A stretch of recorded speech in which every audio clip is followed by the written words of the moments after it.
Выдающийся подвиг Суланбека Асканова помнит вся страна уже 33 года. И неудивительно, ведь он проявил пример истинного самопожертвования и стал первым человеком, получившим звание Героя Российской Федерации. К годовщине трагической гибели Суланбека Сусарковича, спасшего от гибели целое село, в Ингушетии проводятся памятные мероприятия. Одно из таких организовали представители регионального отделения партии «Единая Россия» в родном селе великого летчика Плиева. Участие в нем приняли родственники Героя России, в том числе его родной брат, двоюродные братья, племянница. Ему казалось тогда, что он парил в воздухе, летал.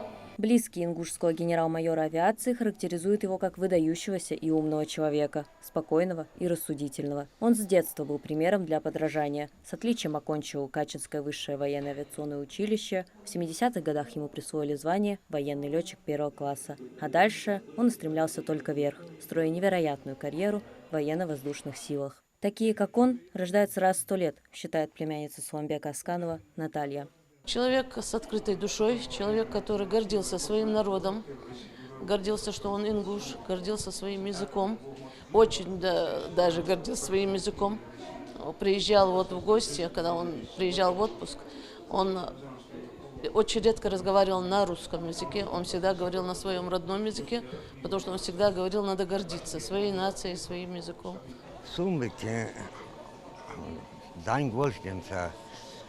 Спокойный волос. Массовый, шихан деза. Деш, сумки, волос, деш, поверна худа цели. Мероприятие организовали в рамках федерального партийного проекта «Историческая память». Оно прошло в местном доме культуры при участии представителей партии «Единая Россия» и властей Назрановского района. Организаторы уверены, подобные встречи помогают сохранить память о выдающихся людях. В этом формате основная наша цель, задумка, чтобы большее количество людей помнило, знало нашего героя, чтобы наше подрастающее поколение равнялось на таких людей. Тем более это актуально в свете проведения специальной военной операции. И тем более в этом году исполняется 80 лет победы, великой нашей победы, Великой Отечественной войны. Это год, объявлен указом президента России, год защитника Отечества. И крайне символично именно в этот период, именно в этом году проводить такого рода мероприятия. Наша школа, она носит имя Суланбека Асканова, потому что этот герой учился в нашей школе, чем мы и гордимся безмерно. И это наша святая обязанность каждый год чествовать и дату его рождения, естественно, дату смерти героя.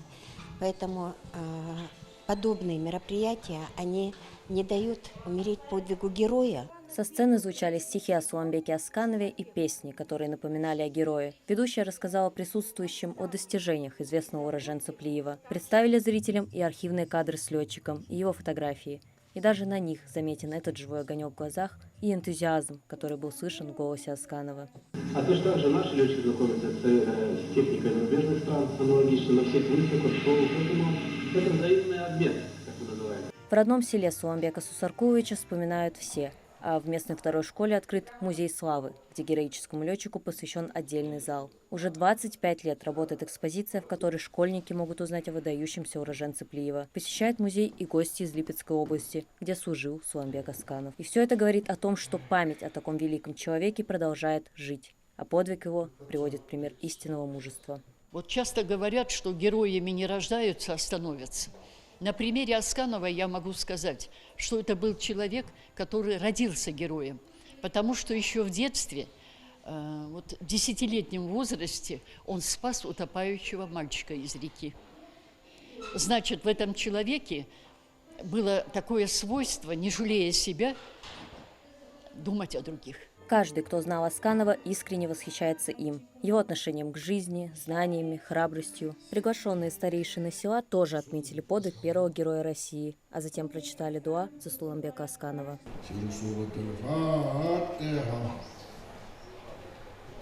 Суланбек Асканов погиб 7 февраля 1992 года во время тренировочного полета на МиГ-29. Плохие погодные условия стали препятствием даже для опытного летчика, и к тому же у самолета отказал авиагоризонт, что повлекло потерю ориентировки в пространстве. Из-за облаков генерал-майор авиации не заметил, что его МиГ-29 устремляется на населенный пункт, поселок Форостянку в Липецкой области. Ценой собственной жизни он сделал все, чтобы предотвратить падение самолета. В последние секунды Асканов развернул летательный аппарат, ни на миг не задумываясь, что уже в следующие пару мгновений погибнет сам. Марьям Акиева, Мовлад Гириахильгов, Магаз 24.